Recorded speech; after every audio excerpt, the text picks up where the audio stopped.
Fashion शब्द है हमारा, हमारे यहाँ पर बहनों के लिए श्रृंगार शब्द आता है। माता बहनों के लिए कहा गया कि श्रृंगार तो करना चाहिए, कब शादी हो जाती है ना, उसके बाद में श्रृंगार करने का माता को अवसर प्राप्त होता है। लेकिन आज तो आपको पता है छोटी छोटी बहनें जाती हैं, तो श्रृंगार को इस देश में माताओं के लिए था, लेकिन फैशन नहीं था।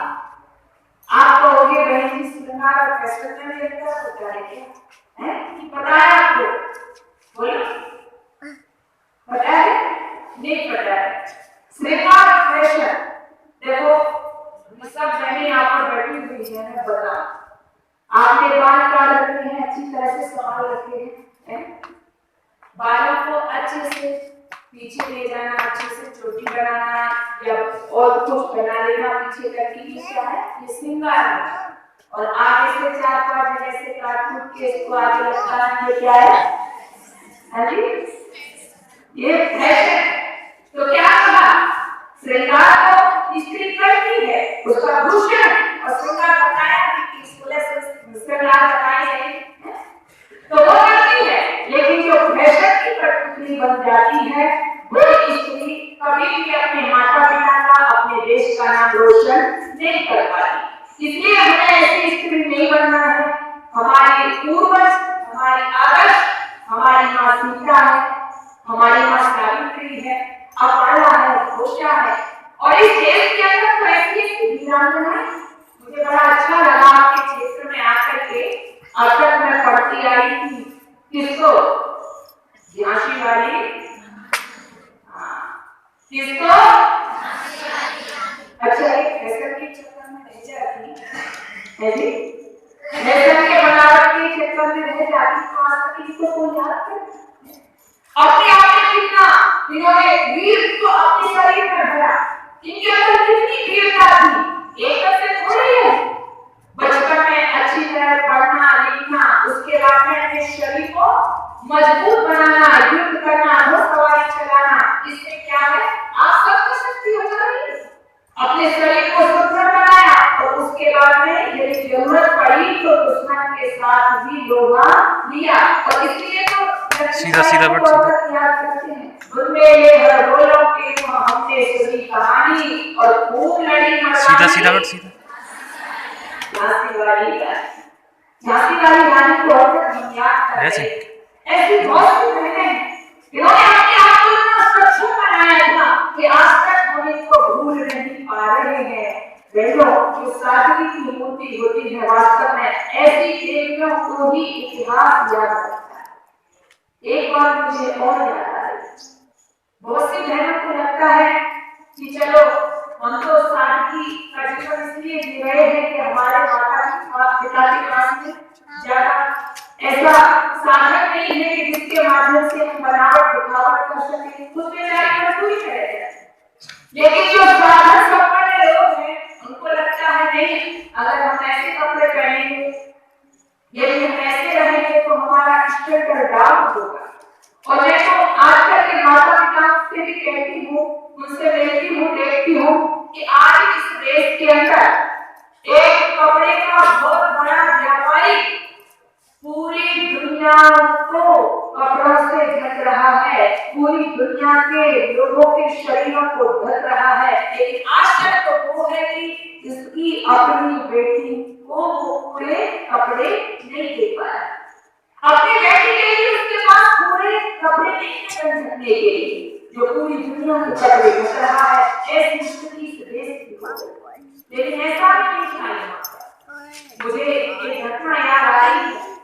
सरदार वल्लभ भाई पटेल का नाम आपने सुना होगा, है?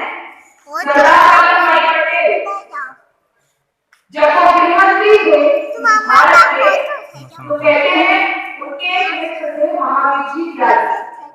महावीर जी त्यागी एक बार उनसे मिलने के लिए गए, उनका आपस में दोस्ताना संबंध था। पहले ना से सुना, जब उनका दोस्ताना संबंध था और उससे मिलने के लिए जब पहुंचे, तो क्या कहते हैं कि सरदार वल्लभ भाई पटेल की एक बेटी थी जिसका नाम था मणिबेन।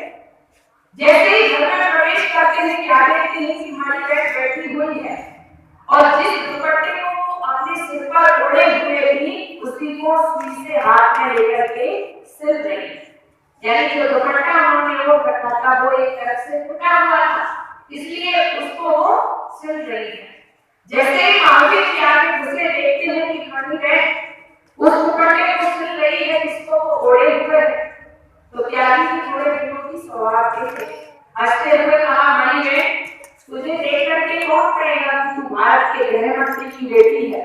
यदि सड़क पर बैठ करके भीख मांगने लगे तो लोग भिखारी समझ के उस पर पैसे चढ़ाने लगेंगे।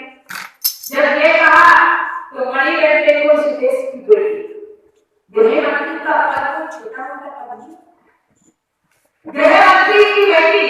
जब ये कहा महावीर त्यागी जी ने तो हंसते हुए कहती है कि त्यागी जी आपने ठीक कहा, मुझे देख करके कोई नहीं कहेगा कि मैं भारत के गृह मंत्री की बेटी हूँ। लेकिन सुनो क्या कहती है त्यागी जी, भारत का गृह मंत्री तो ये कहेगा कि मैं उसकी बेटी हूँ, भारत का गृह मंत्री तो ये कहेगा मुझे देख करके कि मैं उसकी बेटी हूँ। त्यागी जी मुझे बराबर दिखावट नहीं चाहिए, मैं स्वयं सूट काटती हूँ और उससे अपने कपड़े बुनती हूँ, अपने पिताजी के कपड़े बुनती हूँ और उसी में अपना जीवन यापन करती हूँ और मुझे किसी के दिखाने से कोई मतलब नहीं है, कोई क्या करेगा। ऐसा जीवन बनाना होगा, ऐसा जीवन सिर्फ देश की बेटियों का होगा। वास्तव में उस देश की बेटियों को देख करके इतिहास जो औसत साक्षी है वो आगे भी रहेगा। इसलिए तो मेरी बहनों आप पर गर्व था इस देश को, जहाँ पर पुरुषों ने कार्य किया है, बेटों ने कार्य किया है इतिहास के अंदर। अगर आप पढ़ेंगे तो हर क्षेत्र में साथ ही साथ, इसलिए तो मेरी बहनें भी कार्य करती हुई चली आई है। इसलिए तो आप हिंदी के विद्यार्थी यहाँ पर हो पढ़ते हो। मैथिली शरण गुप्त को आपने पढ़ा होगा। मैथिली शरण गुप्त ने इसलिए लिखा, केवल पुरुष ही थे नवे, केवल पुरुष ही थे नवे, जिनका जगत को गर्व था। गृह देवियां भी थी हमारी देवियां भी सब था अस्त्र अनसुया सदिश, गृहस्थ फूल स्वर्ग में, दाम्पत्य में वो सौख्य था जो सौख्य था अपवर्ग में। यदि उनको जरूरत पड़ी तो देश में उन्होंने उस स्वर्ग को लाकर के स्थापित कर दिया जिसके लिए देवता लोग भी तरसते थे। तो आपको तो कोई सा विभाग दे दो, घर गृहस्थ दे दो, घर गृहस्थ का विवाह होता नहीं होता, होते निष्कर्ष को कहते हैं। यदि आपने अच्छे संस्कार प्राप्त किए हैं तो आप जब दूसरे परिवार में जाओगी उसको भी आप सही ढंग से संचालित करोगी। आज देखो पूरा समाज का खाना वाना खराब हो रहा है,